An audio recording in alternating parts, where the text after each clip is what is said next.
को जय मसीह की। आराधना भवन बहेरा में आपका स्वागत है। आज का संदेश है जिंदगी के दो रास्ते। हमारी और आपकी जिंदगी में दो रास्ते हैं, एक मृत्यु की ओर ले जाता है और एक जीवन की ओर ले जाता है। चुनाव आपको करना है। आप कौन से रास्ते को पसंद करते हैं, आप कौन से रास्ते में चलना चाहते हैं। परमेश्वर ने जब आदम को बनाया तो परमेश्वर ने आदम को एक स्वतंत्रता दिया और उसने कहा वाटिका के सारे वृक्ष के फलों को तुम खा सकते हो, पर ये वाटिका के बीच में जो ये वृक्ष है इसका फल तुम नहीं खाना, क्योंकि जिस दिन इसका फल तुम खाओगे उस दिन तुम अवश्य मर जाओगे। हालेलुया। चुनाव उसके हाथ में था। वाटिका में जीवन भी था, मृत्यु भी थी, लेकिन आदम ने मृत्यु को चुना। हमारे और आपके सामने भी दो ऑप्शन हैं, दो रास्ते हैं। कौन से रास्ते को हम चुनना चाहते हैं वो हमारी और आपकी चुनाव है। हालेलुया। लूका रचित सुसमाचार उसका 13वां अध्याय उसका 24 वचन में जब हम पढ़ते हैं, वहां पर इस प्रकार से लिखा है, प्रभु यीशु मसीह ने जो बात कही, उसने उनसे कहा, सकेत द्वार से प्रवेश करने का यत्न करो, क्योंकि मैं तुमसे कहता हूं कि बहुतेरे प्रवेश करना चाहेंगे और ना कर सकेंगे। हालेलुया। शब्द कहते हैं कि पवित्र जीवन अच्छा है। कानून भी कहता है कि झूठ नहीं बोलना चाहिए, रिश्वत नहीं लेनी चाहिए, किसी का खून नहीं करना चाहिए, व्यभिचार नहीं करना चाहिए। समाज भी यह बात ही कहता है, परिवार भी यही बात कहता है।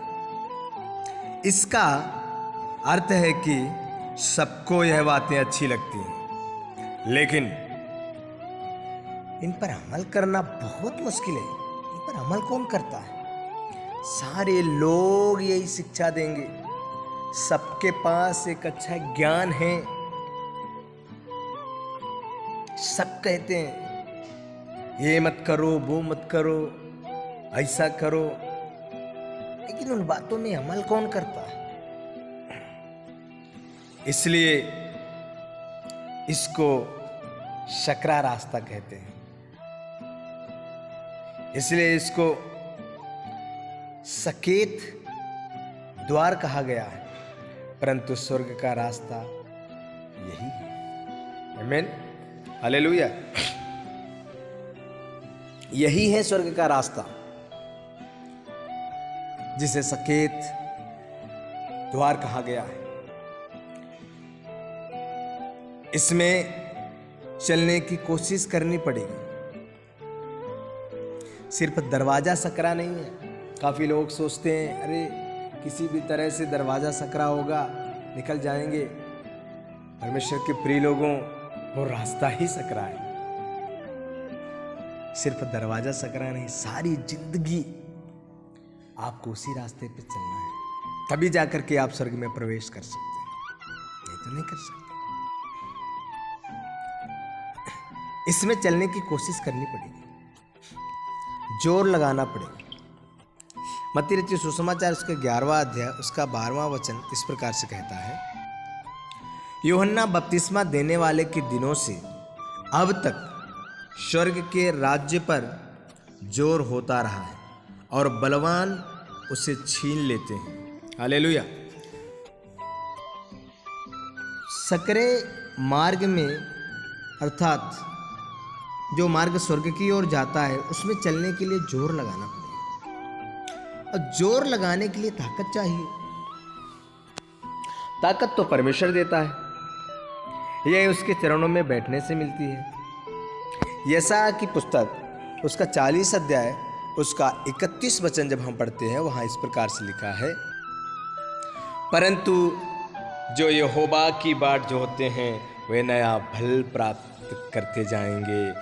वे उकाबों की नाई उड़ेंगे, वे दौड़ेंगे, श्रमित ना होंगे, चलेंगे और थकित ना होंगे। हालेलुया। सो जो परमेश्वर की बाट जो होते हैं वे नया बल प्राप्त करते हैं। हालेलुया। आपको नया बल प्राप्त करने के लिए, आपको ताकत पाने के लिए परमेश्वर की बाट जो होना पड़ेगा, परमेश्वर की उपस्थिति में बैठना पड़ेगा, उसके चरणों में बैठना पड़ेगा। हालेलुया।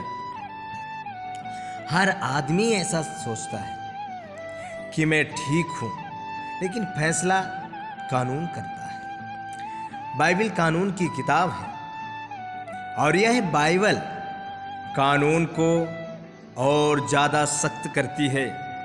कानून पाप करने के बाद किसी को पापी कहता है, लेकिन परमेश्वर पाप सोचने के बाद ही इंसान को पापी मान लेता है। हालेलुया। सचमुच रास्ता बहुत सकड़ा है। विचार तो हमारे केवल परमेश्वर ही जानता है। यिर्मयाह की पुस्तक उसका 17 अध्याय उसका 10 वचन जब हम पढ़ते हैं, वहां इस प्रकार से लिखा है, यहोवा, मैं यहोवा मन की खोजता और हृदय को जांचता हूं। हालेलुया। ताकि प्रत्येक जन को उसकी चाल चलन के अनुसार अर्थात उसके कामों का फल दूं। हालेलुया। सो यहाँ पर परमेश्वर आप ही इस बात का बयान करते हैं कि मैं यहोवा मन को खोजता और हृदय को जांचता हूं। हालेलुया। हमारा और आपका परमेश्वर मन को खोजने वाला और हृदयों को जांचने वाला है। हालेलुया। और एक दिन हमको उसके सामने साफ बातों का हिसाब देना पड़ेगा। हमारे शरीर के साथ साथ मन को भी शुद्ध रखना बहुत जरूरी है। हालेलुया। मत्ती रचित सुसमाचार उसका 5 अध्याय उसका 8 वचन इसी प्रकार कहता है, धन्य है वे जिनके मन शुद्ध है, क्योंकि वे परमेश्वर को देखेंगे। हालेलुया। यदि आप चाहते हैं कि आप परमेश्वर को देखें तो अपने मन को आप शुद्ध रखें। हालेलुया। क्योंकि हमको स्वर्ग में परमेश्वर के पास जाना है। मन शुद्ध रखना बहुत अच्छी बात है, यह सब लोग कहते हैं, लेकिन किसका मन साफ है, किसका मन गंदा है, हम नहीं जानते। इसलिए हम किसी का फैसला भी नहीं करते, परंतु हम अपना फैसला कर सकते हैं क्योंकि हम अपने मन को जानते हैं। यदि मन पवित्र है तो खुशी की बात है, लेकिन अगर कोई गलत विचार मन में है तो उसको तुरंत यीशु के लहू से धो डालो। वह हमें सब पापों से और गंदे विचारों से भी शुद्ध करता है। हालेलुया। इब्रानियों की पत्री उसका 9 अध्याय उसका 14 वचन इस प्रकार से कहता है, तो मसीह का लहू जिसने अपने आप को सनातन आत्मा के द्वारा परमेश्वर के सामने निर्दोष चढ़ाया, तुम्हारे विवेक को मरे हुए कामों से क्यों न शुद्ध करेगा, ताकि तुम जीवित परमेश्वर की सेवा करो। आमीन। हालेलुया। हालेलुया। नया जन्म पाने के बाद हमारे विचार स्वर्ग के हो जाते हैं, फिर हम स्वर्ग की वस्तुओं की खोज में लग जाते हैं। कुलिसियों की पत्री उसका 3 अध्याय 1 वचन से लेकर के और 4 वचन तक जब हम देखते हैं, वहां इस प्रकार से लिखा है, सो जब तुम मसीह के साथ जिलाए गए तो स्वर्गीय वस्तुओं की खोज में रहो, जहां मसीह वर्तमान है और परमेश्वर के दाहिनी ओर बैठा है। दूसरा वचन कहता है, पृथ्वी पर की नहीं परंतु स्वर्गीय वस्तुओं पर ध्यान लगाओ। तीसरा वचन कहता है, क्योंकि तुम तो मर गए और तुम्हारा जीवन मसीह के साथ परमेश्वर में छिपा हुआ है। और चौथा वचन इस प्रकार कहता है, जब मसीह जो हमारा जीवन है प्रकट होगा, तब तुम भी उसके साथ महिमा सहित प्रकट किए जाओगे। आमीन। हालेलुया। हालेलुया।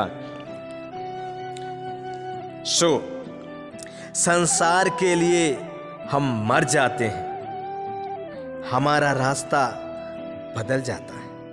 पहले चौड़े रास्ते पर चल रहे थे जो कि नरक का था, अब ऊपर के स्वर्ग के रास्ते में आ गए हैं। यहाँ का कितना भी धन हमारा बढ़ जाए तो भी एक दिन हमको यह सब छोड़ना पड़ेगा। हालेलुया।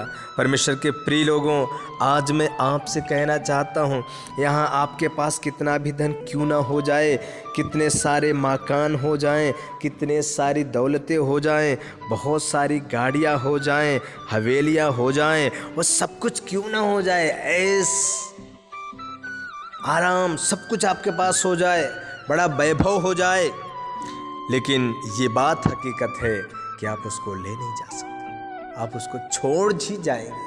लेकिन मेरा एक सवाल है, यदि इस वैभव के लिए, इस वैभव के कारण यदि आपने स्वर्ग का रास्ता छोड़ दिया तो आप कहाँ जाएंगे बताइए। यदि आपने